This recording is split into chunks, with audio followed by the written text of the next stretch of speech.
Thursday, October 15th, 1942. Just before dawn, Rabbi Lionel Bengelsdorf is taken into custody by the FBI under suspicion of being among the ringleaders of the Jewish conspiratorial plot against America.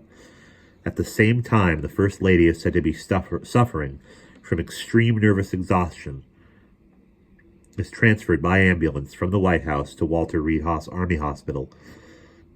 Others arrested in the early morning roundup include Governor Lehman, Bernard Baruch, Justice Frankfurter protege, and Roosevelt administrator David Lillenhall, New Deal advisors Adolf Berle and Sam Roseman, labor leaders David Dubinsky and Sidney Hillman, economist Isidore Lubin, leftist journalist I.F. Stone and James Wechsler, and socialist Louis Waldman.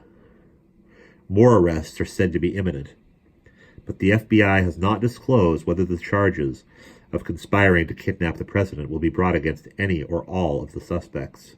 Tank and infantry units of the U.S. Army enter New York to assist the National Guard in putting down sporadic anti-government street violence. In Chicago, Philadelphia, and Boston, attempts to mount protest demonstrations against the FBI, demonstrations in violent martial law, result only in minor injuries, though arrests numbering in the hundreds are reported by police. In Congress, leading Republicans praised the FBI for thwarting the conspirators' plot.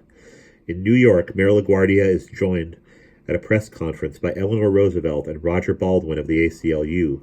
They demand the immediate release of Governor Lehman, along with his alleged co-conspirators. LaGuardia is subsequently arrested at the mayor's mansion to address an emergency protest rally convened by a New York Citizens Committee. Former President Roosevelt travels from his home at Hyde Park to New York.